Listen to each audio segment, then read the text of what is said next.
الحمدللہ رب العالمین والصلاة والسلام على سید المرسلین اما بعد فاعوذ باللہ من الشیطان الرجیم بسم اللہ الرحمن الرحیم الصلاة والسلام علیک یا رسول اللہ وعلى آلک واصحابک یا حبیب اللہ الصلاة والسلام علیک یا نبی اللہ وعلى آلک واصحابک یا نور اللہ. It is mentioned in Al-Qawl al-Badi' that somebody from Shiraz had a dream of Sayyidina Abul Abbas Ahmad bin Mansur, rahmatullahi ta'ala alayhi.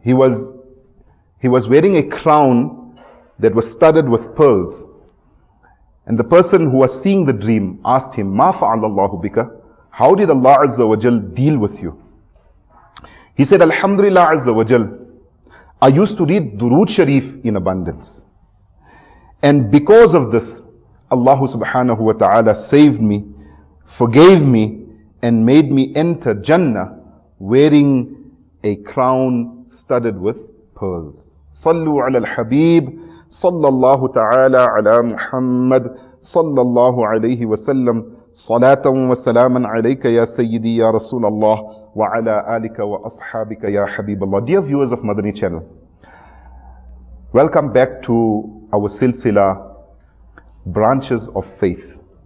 In the previous episode, we learned about some beliefs pertaining to Nubuwwat, Prophethood.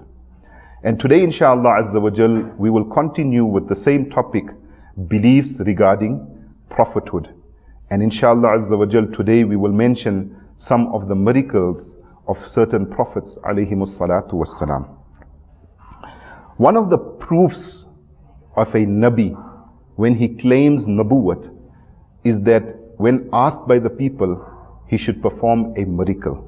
Such an act which is beyond the understanding, beyond the intellect of the people, and cannot be done by natural means. By the blessings of Allah subhanahu wa ta'ala, the Prophet alayhi salatu wassalam is able to do something supernatural.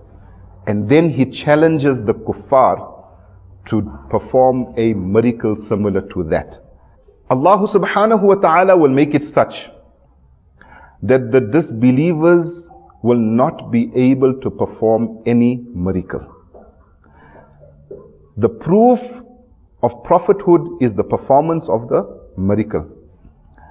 So a person claiming to be a Nabi will never ever be able to perform a miracle. And this is a distinct difference between Nubuwwat and Wilayat. A person claiming to be a Nabi has to perform a miracle when asked to do so, to prove his Nubuwwat. But Wilayat does not have the same conditions. The performance of a miracle is not a condition of Wilayat. People who do miraculous acts and claim to be a Waliullah does not necessarily make them a Waliullah. Supernatural acts are done by various people. A Nabi, if he performs a supernatural act or a miracle prior to the announcement of Nubuwwat, that is called Irhas. And after the announcement of Nubuwwat, it is called Mu'jiza. A Waliullah, a friend of Allah subhanahu wa ta'ala, a pious person, if he does such a supernatural act, it is called a Karamat. And if an ordinary believer performs such a supernatural act, this is called Ma'unat. And if a kafir has to do something supernatural, then this is called Istidraj. So this means that supernatural acts can be done by kuffar and fusaq as well. But if a person claims Nubuwwat, then Allah subhanahu wa ta'ala will not grant any permission for that person to do any supernatural act. Because the distinguishing factor between a Nabi and a non-Nabi is the performance of a miracle. Otherwise, how would you distinguish who is a Nabi and who is not a Nabi. But in the institution of wilayat, see, the institution of nubuwwat is an apparent institution. The Nabi makes the i'lan in nubuwwat. He makes the announcement of nubuwwat. But the institution of wilayat is a hidden institution, very different to the institution of nubuwwat. A Nabi has to perform a miracle, but a waliullah does not necessarily have to perform a miracle. And a person claiming to be a waliullah could perform something supernatural, but a person claiming to be a Nabi can never perform a supernatural act. This is a very clear distinction between wilayat and nubuwwat. These days there are many people that through trickery or through some supernatural act, they claim to be waliullahs, they claim to be the friends of Allah, but they are open transgressors and they openly disobey Allah subhanahu wa ta'ala, and they do certain amals and certain types of acts which impress people, and by this people assume that they are waliullahs. But this is not the case, dear viewers of Madani channel. The Quran stipulates very clearly about wilayat and who is a waliullah. They are alladhina amanu wa kanu yattaqoon. They are those who believe and they possess taqwa. They are muttaqi. So a person who is not a muttaqi and a person who has false beliefs can never be a waliullah. So we hope that the distinction between the miracles of prophets and the miracles of non-prophets, or the supernatural acts of non-prophets, has been clearly explained. Now that we have understood the difference between a miracle performed by a Nabi and a non-Nabi, let us discuss some of the miracles performed by certain Anbiya alayhimus salatu wassalam, as is mentioned in the Holy Quran. One of the miracles of Sayyidina Musa Kalimullah ala nabiyyina wa alayhi salatu wassalam was his staff, his asa. The asa of Sayyidina Musa alayhi salatu wassalam was as tall as Sayyidina Musa alayhi salatu wassalam. It was approximately 10 arms length, 15 feet high. This asa of Sayyidina Musa alayhi salatu wassalam, the staff of Sayyidina Musa alayhi salatu wassalam, was amongst 5 things which Nabi Adam alayhi salatu wassalam brought from heaven. One was oud, the fragrant wood that was brought from Jannah. Number 2 was the asa, the staff of Musa alayhi salatu wassalam. Number 3 was the leaves of the fig tree. Number 4 was Hajr Aswad, the black stone. At that time it was white in color, but due to it absorbing the sins of the people who kiss it, it has now turned black in color, which is placed on the corner of the Kaaba Sharif. And number 5 is the ring of Nabi Sulaiman alayhi salatu wassalam. The asa of Hazrat Musa alayhi salatu wassalam actually came from Nabi Adam alayhi salatu wassalam, and it was passed down until it reached Nabi Shu'aib alayhi salatu wassalam. Nabi Shu'aib alayhi salatu wassalam was the prophet of Madian. And Hazrat Musa alayhi salatu wassalam traveled from Egypt, where he was born, to Madian. And there Hazrat Shu'aib alayhi salatu wassalam got Hazrat Musa alayhi salatu wassalam married to his daughter Safura radiyallahu ta'ala anha. Hazrat Musa alayhi salatu wassalam had served Sayyidina Shu'aib alayhi salatu wassalam for 10 years.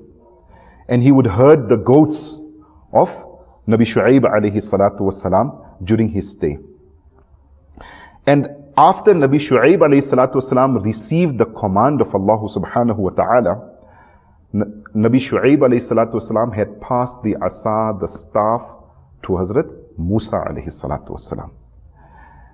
Then when Sayyidina Musa alayhi salatu wassalam left Madian for his homeland Egypt with Sayyidatuna Safura radiyallahu ta'ala anha, he took the staff with him, and he was then blessed on his way. He reached the sacred valley of Tuwa, and Almighty Allah subhanahu wa ta'ala blessed him with a glimpse of his divine light, and raised his rank by bestowing him with prophethood, with nubuwwat.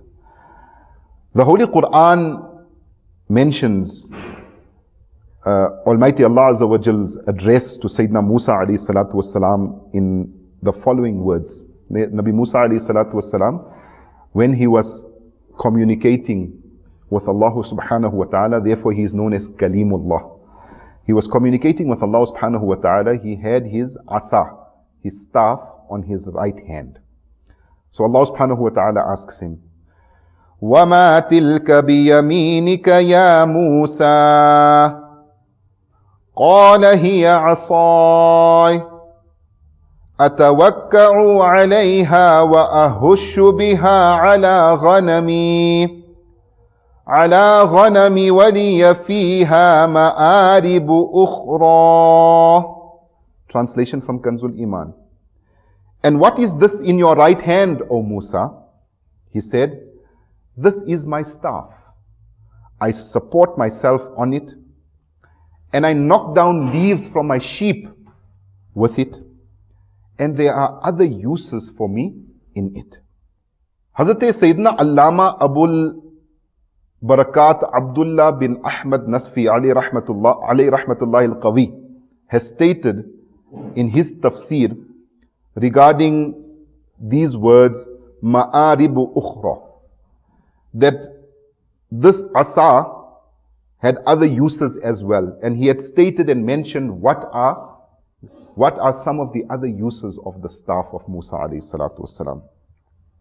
Musa alayhi salatu wasalam would use it whilst walking. He would hold the staff and use it as a support whilst walking. He would also talk to the staff. For entertainment, he would converse with the asa. During the day, the staff would turn into a tree and give shade to Nabi Musa alayhi salatu wasalam, subhanallah azza wa jal. At night, the two forked branches on the top of the staff would glow and provide a source of light. Nabi Musa alayhi salatu wasalam also used it as a protection against enemies, against wild beasts, snakes, scorpions, etc.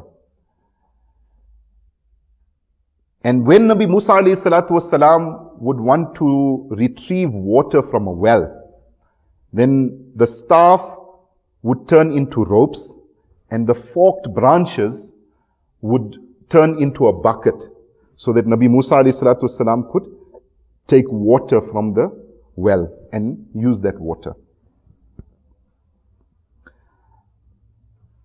And when required, the staff would turn into a tree and would start bearing fruits.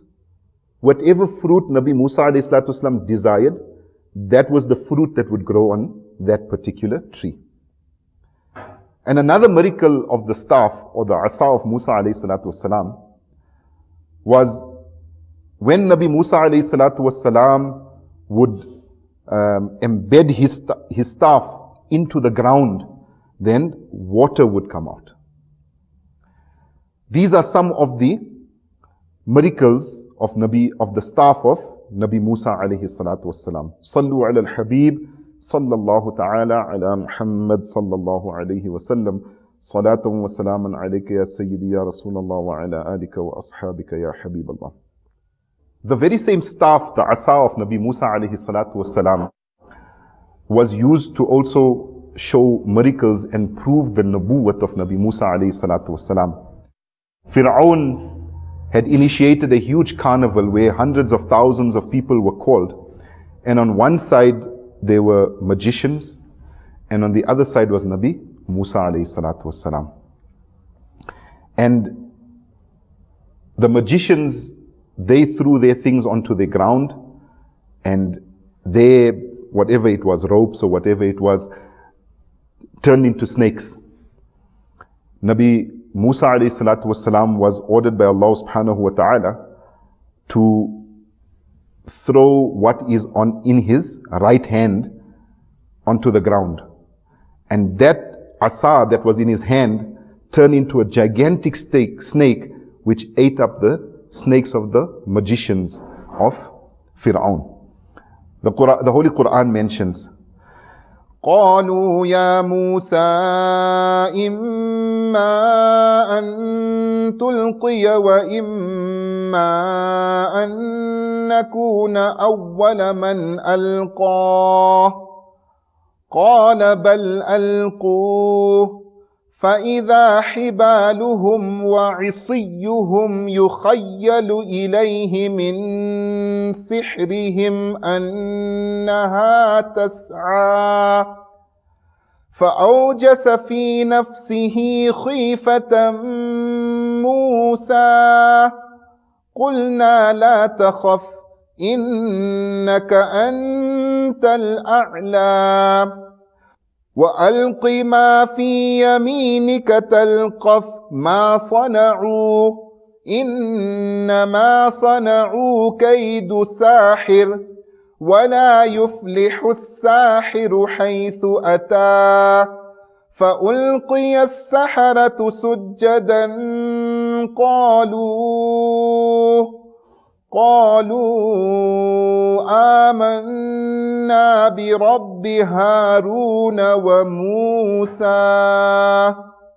Translation from Kanzul Iman. They said, O Musa, either you throw first or shall we throw first? He said, rather you may throw. Thereupon their cords and their staves by the strength of their magic appeared to him as if they were serpents moving fast. And Musa sensed fear in his heart. We said, do not fear, it is you who is dominant. And cast down which is in your right hand, it will devour all that they have fabricated. What they have made is only a magician's deceit, and a magician is never successful wherever he comes. Therefore, all the magicians were thrown down in prostration. They said, we accept faith in the one who is the Rabb of Harun and Musa. Sallu ala الحبيب sallallahu ta'ala ala Muhammad sallallahu alayhi wasallam salatan wa salaman alayka ya sayyidi ya Rasulallah wa ala alika wa ashabika ya Habiballah. Dear viewers of Madani channel, this was one of the mu'jizat of Sayyidina Musa Kalimullah ala nabiyina wa alayhi salatu wassalam, that the asa turned into a serpent, into a snake that was bigger than the serpents of the magicians. And the magicians, what they had done wasn't reality, it was just the tricks of magic. But Nabi Musa alayhi salatu wassalam's asa, by the permission of Allah subhanahu wa ta'ala, turned into a snake. And as we have mentioned before, this asa had many miracles and turned into many things like trees and gave light and used to converse with Musa alayhi salatu wassalam. Musa alayhi salatu wassalam used it for many, many things as well. There is also another miraculous event that took place with Sayyidina Musa ala nabiyina wa alayhi salatu wassalam. And that is regarding a stone. In the time of Nabi Musa alayhi salatu wasalam, people used to have the habit of bathing naked, stark naked, in public. But the Prophet of Allah Azza wa Jal would never tolerate such an indecent act of exposing his sattar to other people. Nabi Musa alayhi salatu wasalam would either cover himself when taking a bath, or if he had to bath naked, it would be in total isolation. So one day, Nabi Musa alayhi salatu wasalam went into an isolated area, and there was a spring there where Nabi Musa alayhi salatu wasalam took a bath. He left his clothes on a rock and he took a bath naked. And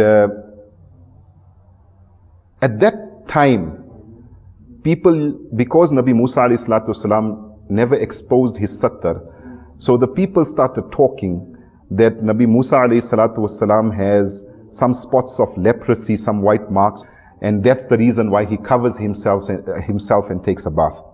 So when Nabi Musa alayhi salatu wasalam left his clothes on the rock and was taking a bath, by the permission of Allah subhanahu wa ta'ala, this rock started running with the clothes of Musa alayhi salatu wasalam. Musa alayhi salatu wasalam started chasing the rock and said, "Oh rock, my clothes, oh rock, my clothes."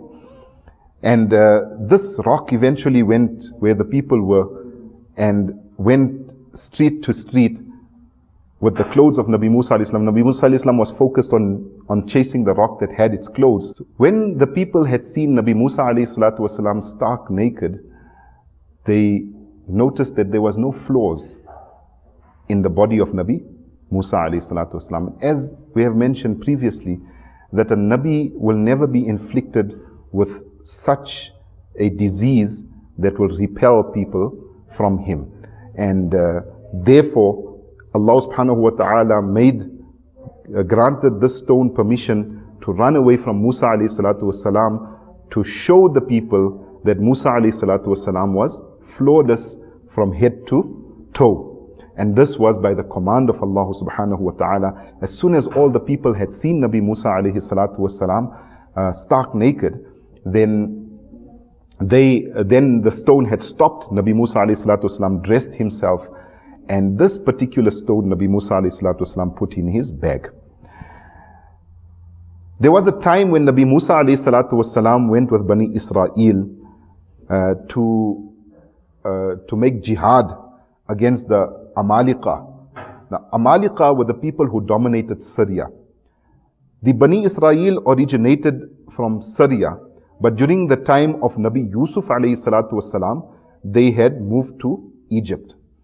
And after the death of Fir'aun, after he drowned he perished in the river Nile, then Allah subhanahu wa ta'ala commanded Nabi Musa alayhi salatu wasalam to make jihad against the Amalika. So the Bani Israel, about 600,000 of them, went with Nabi Musa alayhi salatu wasalam to make jihad.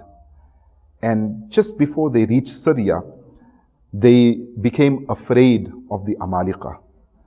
And as a consequence of disobeying the command of Allah subhanahu wa ta'ala, they were punished in such a way that they were straying and wandering on the plains of Taya for 40 years and could not get out of it. They were lost. Sayyidina Musa alayhi salatu wasalam stayed with them on those plains. And the people became very restless due to hunger and thirst. And another mu'jiza of Nabi Musa alayhi salatu wasalam, he made dua to Allah subhanahu wa ta'ala, and Allah subhanahu wa ta'ala blessed them with man and salwa. وَظَلَّلْنَا عَلَيْكُمُ الْغَمَامَ وَأَنزَلْنَا عَلَيْكُمُ الْمَنَّ وَالسَّلْوَى. And man is a type of sweet confectionery. It used to fall like dew would fall on the leaves of plants. Man, and it was similar to honey, and it was like a sweet dish. And salwa was like a roasted bird. And by the permission of Allah subhanahu wa ta'ala, every morning when they got up, they would find man and salwa, and they would eat these foods, these heavenly foods that was provided by Allah subhanahu wa ta'ala. And then when they became thirsty, Nabi Musa alayhi salatu wasalam, with that very rock that ran away with the clothes of Nabi Musa alayhi salatu wasalam, took it out of its bag, and he took his asa and he embedded it in that stone. And when he planted it in that stone, 12 springs came out for the 12 tribes of Bani Israel. And for 40 years, those springs were there, and each tribe drank from their respective springs. And this was also another miracle of Nabi Musa alayhi salatu wasalam, related also to the asa, the staff of Nabi Musa alayhi salatu wasalam, and the stone that ran away with the clothes. The dua of Nabi Musa alayhi salatu was mustajab with regards to man and salwa. This was some miracles regarding Nabi Musa alayhi salatu wasalam. Dear viewers of Madani channel, remember, as we have mentioned before, that miracles of prophets are a distinction of their prophethood. It confirms their prophethood. But these days, many people do supernatural acts, and they try to fool people into thinking that they are waliullahs. And they have many followers. They do things that people are amazed. And these days also, we take, little things that are very small to be karamats, to be miracles and supernatural acts. Supernatural acts is that which the mind and the intellect cannot understand and cannot be done naturally by nature. Dear viewers of Madani channel, Alhamdulillah Azza wa Jal, today we have listened to about some miracles regarding Nabi Musa alayhi salatu wassalam. We have understood the difference between a mu'jiza, karamat, irhas, ma'unat, as well as istidraj.